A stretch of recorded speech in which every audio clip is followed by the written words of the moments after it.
अध्यात्म विज्ञान, नई दृष्टि, नई खोज। देखिए, सुनिए और समझिए। अध्यात्म विज्ञानी पूज्य स्वामी श्री कमलेशानंद जी के निर्देशन में सनातन सत्य का अनुसंधान कर जीवन को प्रकाशित करें। कोई अगर साधु या साध्वी होते हैं, वो बीमार हो गए, इसको मेडिसिन के लिए पैसा लिए या तो मेडिसिन ला के देना है, तो कोई गलत बात नहीं है। कोई व्यक्ति हॉस्पिटल में रहे साधु, और कोई कहेंगे हॉस्पिटल वाले कि उसको उसका पैसा दे दो भाई, 5,000 रुपया 10,000 रुपया ऑपरेशन का, और कुछ रावत ने दे दिया, तो वो कोई गलती नहीं है, क्योंकि वो मांगते नहीं है, वो तो नेसेसिटी है। क्या है? मगर वो कहेंगे कि मंदिर के लिए पैसा लाओ, संस्था के लिए पैसा लाओ, तो वो करेक्ट साधु का काम नहीं, ये समाज का काम है। समाज मंदिर बनाए, संस्था बनाए, और साधु तो घूमता रहेगा, जहां भी जाएगा रहेगा, खाना पानी मिलेगा, प्रवचन करते रहेंगे, मंदिर में दर्शन करेंगे, आगे जाएंगे। मेरा मंदिर, मेरी संस्था, ऐसा करने की क्या जरूरत है भाई तुमको? जब घर छोड़ा, बाहर छोड़ा, परिवार छोड़ा, तो संस्था तुम्हारी, मंदिर तुम्हारे, शिष्य तुम्हारा, समुदाय तुम्हारा, यहाँ छोटा, यहाँ बड़ा, यहाँ से आप पशु युग में जाओगे, यहाँ से नरक में जाओगे। ये बड़ा संसार हुआ, नहीं समझ में आया तो फिर ये गलत है। किसी को नेसेसिटी के लिए हेल्प करना, ऐसा ह्यूमन, चाहे साधु संत है, चाहे संसारी है, वो गलती नहीं है। क्या बताया? तो उसका पुण्य तो मिलेगा ना, तो नहीं, वो गलती नहीं है। मगर आप इसकी अज्ञानता को बढ़ावा देंगे, वो उनकी भी गलती है, आपकी भी गलती है। करना, करवाना और अनुमोदन करना, तीनों रिस्पॉन्सिबल है, अच्छे काम के लिए भी और बुरे काम के लिए भी, तीनों रिस्पॉन्सिबल। तो उसमें हमको जागृत होने की जरूरत है। बाकी तो चलता रहेगा। मैं ऐसा नहीं कहता, कोई भी साधु संत सन्यासी को तकलीफ होती है तो तकलीफ दूर कैसे, उनको ठंडी लगती है तो आपने कंबल दे दिया, तो कोई गलती नहीं है, उनकी भी नहीं है, आपकी भी नहीं है। ऐसा ह्यूमन, और वो त्यागी है तो आप इसको हेल्प करते हैं, इसमें कोई गलती नहीं है। आप समझे कि नहीं?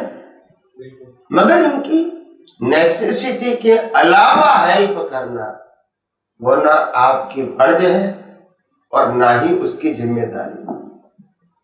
और इसीलिए पहले जमाने में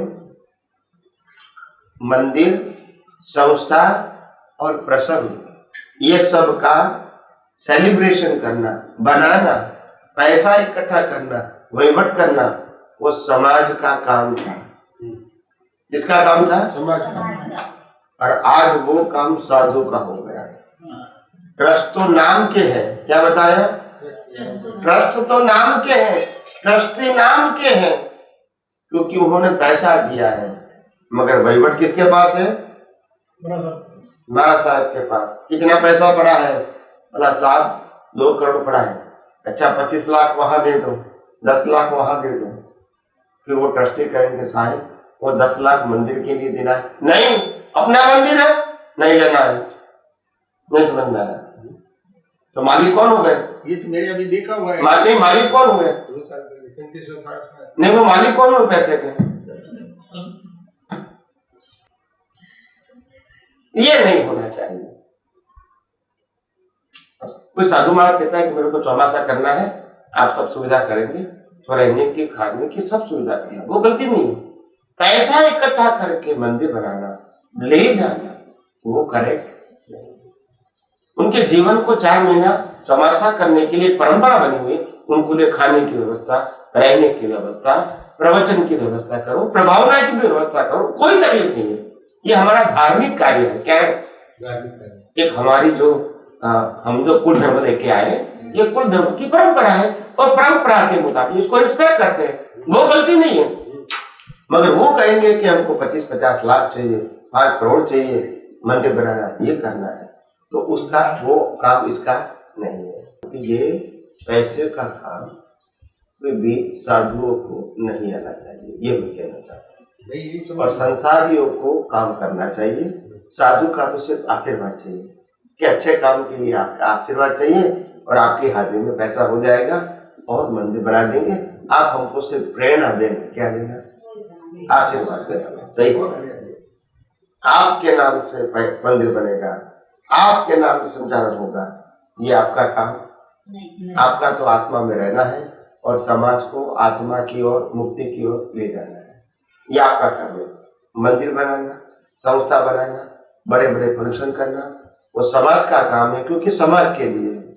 और आपको इसमें इनवाइट करेंगे एज अ रिस्पेक्ट, मगर ये सब आपका काम नहीं। आप समझे? ये मैं कहना चाहता हूँ। 2 लाइन गा था अज्ञान मानने का, वो हमने क्या हमने सारी इसमें 2 लाइन आई ना, अज्ञान मानने का। हाँ, आपने नहीं सुना?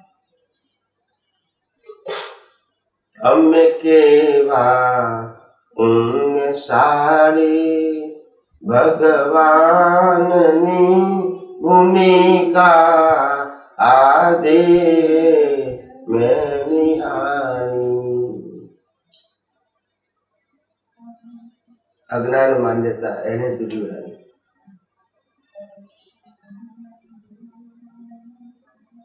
जो विश्वना करारो लावे चे बेकरारी, ते माय मिश्र चेतन दावा करे करारे, दावा करे करारी।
વાધાને વચકાશો अज्ञान मान्यता એને दूधी उड़ावी।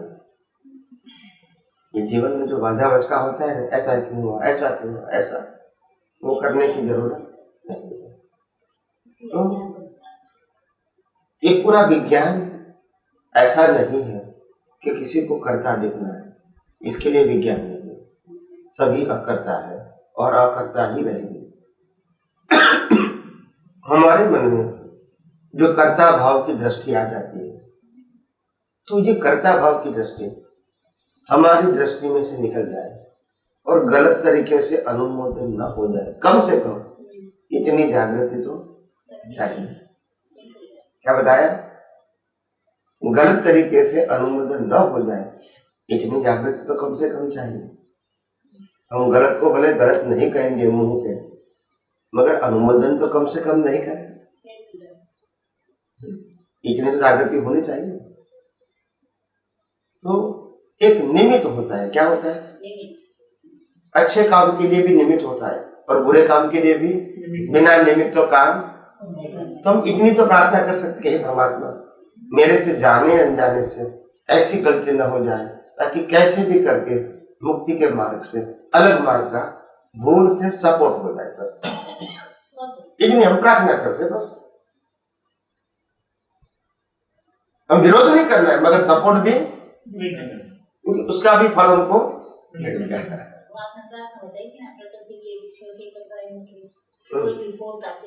हाँ, निपटा बस भाई, यही बात है। और मैंने कहा अपने जीवन के अंदर आगे बढ़ने के लिए तत्व ज्ञान की दृष्टि के अलावा और कोई श्रेष्ठ रास्ता नहीं है, क्योंकि व्यवहार दृष्टि से तो फंसे हुए हैं, उसी से तो राग द्वेष होते हैं, और वही व्यवहार दृष्टि से आगे जाओगे तो फिर वही हो जाएगा। इसीलिए कहते हैं सनातन सत्य की तत्व दृष्टि को हमको अपनी दृष्टि में डेवलप करना है। क्या करना है? अपनी दृष्टि में डेवलप। सनातन सत्य दुनिया चलती है, चलो मगर हमारी दृष्टि जो है वो सनातन सत्यों से भरी हुई होनी चाहिए, ताकि ये दुनिया का सनातन सत्य ही ये दुनिया में दिखे, और व्यवहार सत्य से हमारी दृष्टि ऊपर रहे। इसीलिए राग द्वेष वाली दृष्टि रहे नहीं। बस। आज भगवान वितराग बने, क्यों बने? यही संसार में थे, संसार तो यही था, इनको राग द्वेष क्यों नहीं बना? क्योंकि उन्होंने सनातन सत्य जान लिया था। उनको दृष्टि में 6 तत्वों के अलावा कुछ दिखता ही न था, और 6 तत्वों के अलावा जो अवस्था होती थी वो तो उदय कर्म के अधीन है। इसमें डीप में जाने की क्या जरूरत है, क्योंकि वो अवस्था तो अपने आप एंड हो जाएगी।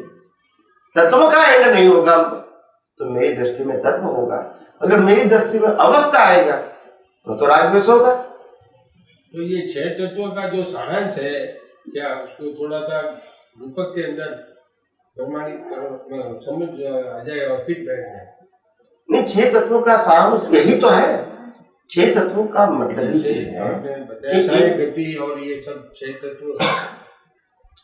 6 तत्वों का सारांश यही है, सारांश कि एक चेतन है, एक जड़ है, और बाकी के जो 4 तत्व है वो जड़ तत्व की अवस्था को सहायक है। क्या है? जड़ तत्व की अवस्था को सहायक है। जैसे ये जड़ तत्व है, ठीक है, और जड़ तत्व को चाहिए गति सहायक, स्थिति सहायक, टाइम और स्पेस।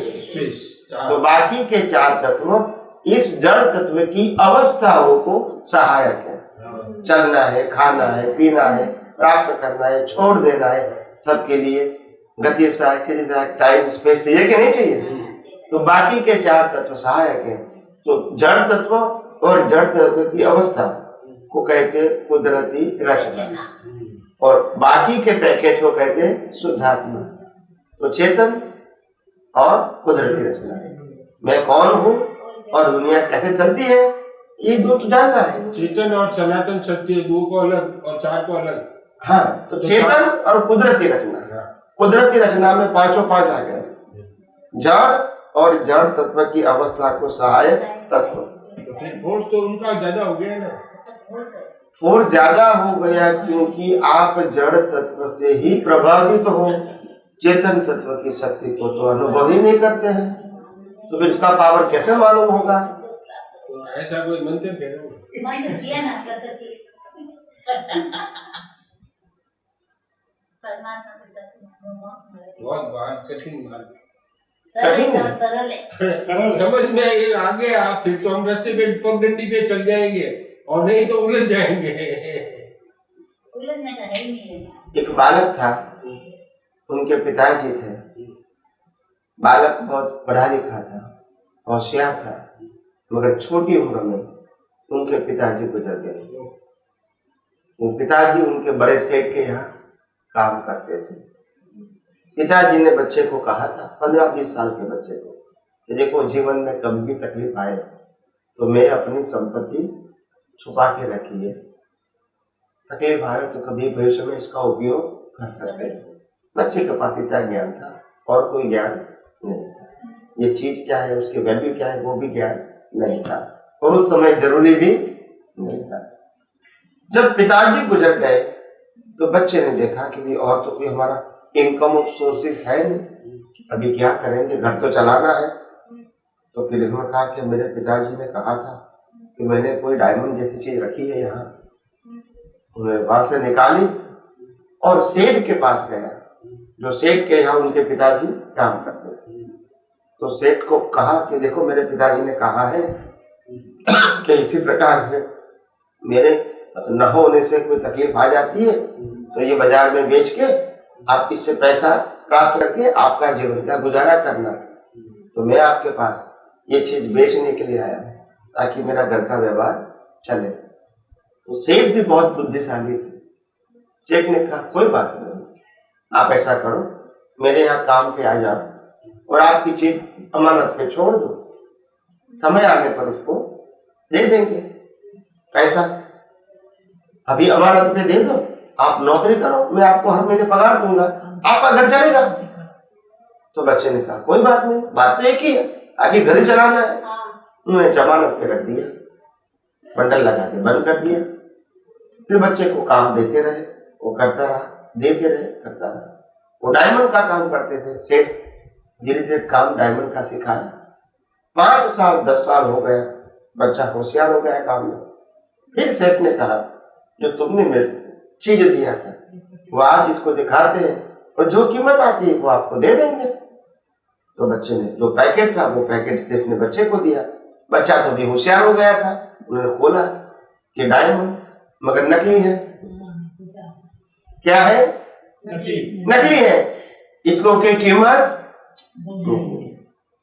तो बच्चे को आश्चर्य हुआ, अभी तक ये नकली हीरे है तो सेठ ने मेरे को बताया क्यों नहीं, पहले बताना चाहिए ना। तब सेठ कहे मैंने आपको उस समय इसीलिए नहीं बताया, अगर मैं उसी समय आपको कहता ये नकली हीरे है तो पहले आप आपके पिता के प्रति घृणा करते कि मेरे पिताजी ऐसा थे, झूठ बोले, या तो मेरे पर शक करते कि सेठ मेरे को उल्लू बना रहे हैं। हो सकता है मेरी गरीबाई देख के और मेरे पास ज्ञान नहीं है तो मेरे को उल्लू बनाएंगे, ये तो झूठा ही रहा है। आप समझे? ऐसे मानते आप, या तो पिताजी के ऊपर शक करते या आप मेरे पर शक करते, इसलिए मैं नहीं बताया। मगर जब आप परिपक्व हो गए तो आपको ही मालूम हो गया ये नकली है। तो फिर उन्होंने कहा कि सेठ जी आप बताइए तो मेरे पिताजी ने ऐसा क्यों कहा था। वो बच्चा सेठ को सेठ जी से सवाल किया। हाँ, तो सेठ जी बोलते तुम्हारे पिताजी बहुत बुद्धिशाली थे, उनको मालूम है कि डायमंड कहूंगा तो डायमंड के व्यापारी के पास ही जाएगा और व्यापारी जो अगर होशियार होंगे तो इसको शिक्षा देंगे। तो आप मेरे पास आए, मैं आपके पिताजी को सोच समझ गया कि उसको काम की जरूरत है और काम के लिए पैसे की जरूरत है। तो बुद्धि से उन्होंने काम लिया। हाय हो तो था तो नहीं, मगर वो कहेंगे कुछ भी नहीं है तो बेटा बच्चा निराश हो जाता कि मरने के बाद मैं क्या करूं। इसीलिए उसको आश्वासन दिया। तो देखो पहले जमाने के लोग कितने बुद्धिशाली होते थे, ये मैं कहना चाहता हूं। भले कुछ भी है या नहीं है मगर इतने होशियारी से काम लेते थे कि सामने वाला व्यक्ति भी समझ जाता है कि उनका आशय क्या है।